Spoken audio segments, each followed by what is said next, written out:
Chers amis, comme prévu, du 25 janvier au 1er février 2026, l'Église Famille de Dieu qui est en N'Djamena va accueillir un événement très important, très central dans l'Église de l'Afrique. Il s'agit de la CERAC. La CERAC veut dire quoi? La CERAC signifie l'association des conférences épiscopales de la région d'Afrique centrale.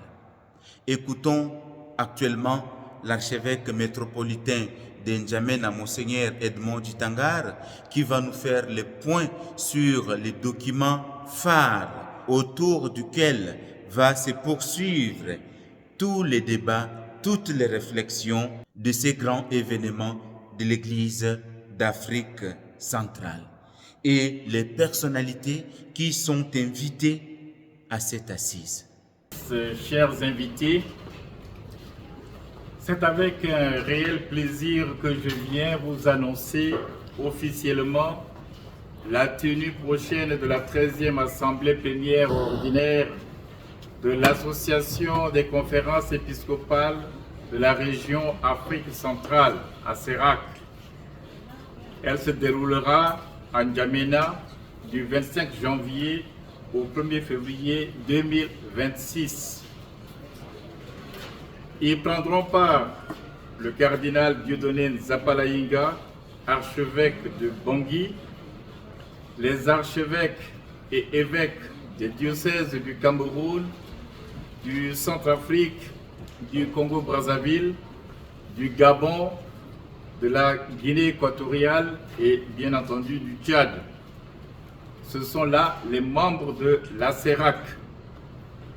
Il y aura aussi des experts, des conférenciers, des prêtres, des religieux, religieuses et des laïcs venant de la zone CEMAC ou d'ailleurs. Outre son Excellence Monseigneur Giuseppe Laterza, nonce apostolique en Centrafrique et au Tchad, nous aurons le plaisir d'accueillir le cardinal Michael Pserni, préfet du dicaster romain pour le développement humain intégral, le cardinal Fridolin Bissungu Ambongo, archevêque métropolitain de Kinshasa et président du symposium des conférences épiscopales d'Afrique et de Madagascar, CHEAM, et enfin Monseigneur Hyacinthe Dionne, délégué du dicaster romain pour l'évangélisation des peuples, qui est notre autorité de tutelle à Rome. Le thème de cette assemblée plénière est les défis de l'Église, famille de Dieu en Afrique centrale, 30 ans après la publication de l'exhortation apostolique post-synodale Ecclesia in Africa.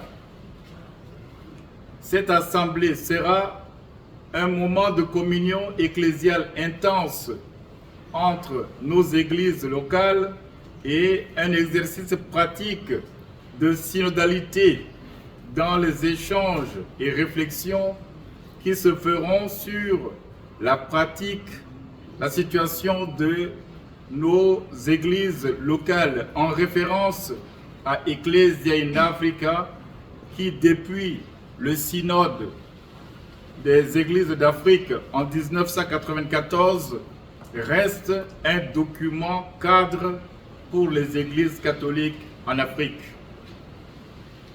L'Église catholique en Afrique y a trouvé sa charte et son identité. Et elle se définit comme Église, famille de Dieu, appellation qui lui permet d'exprimer et son enracinement culturel et qui favorise aussi un développement complémentaire, solidaire et harmonieux dans ces structures. C'est pourquoi nous avons invité les fidèles du Tchad à relire ce précieux document pour leur permettre de mieux s'approprier du concept de l'Église famille de Dieu pour en évaluer les conséquences et pour en tirer des orientations pour notre existence chrétienne. C'est alors que les petites communautés ecclésiales de base, nées de cette prise de conscience de l'Église famille, constituent le socle de la fraternité que nous vivons en Église et qui inspire toutes nos institutions et nos organisations sociales.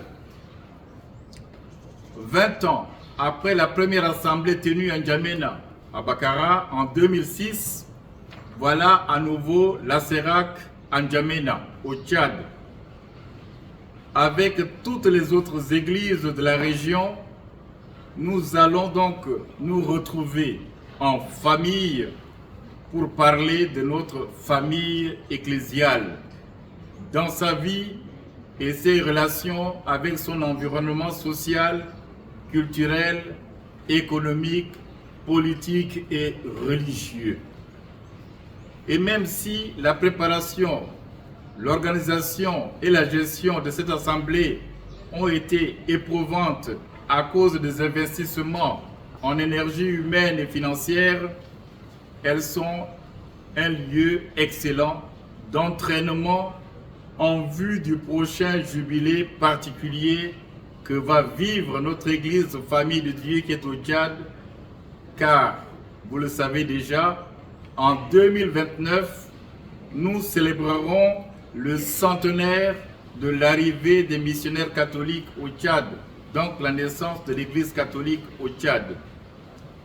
C'est pourquoi, en mettant en place des commissions et des comités ad hoc, nous avons voulu engager toute notre Église Famille de Dieu à tous les niveaux, sans exception, pour ces préparatifs.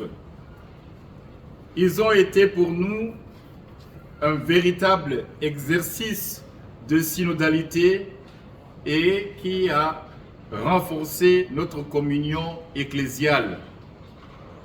En effet, de nombreux fidèles ont sacrifié de leur personne, de leur temps et de leurs moyens pour préparer cette assemblée.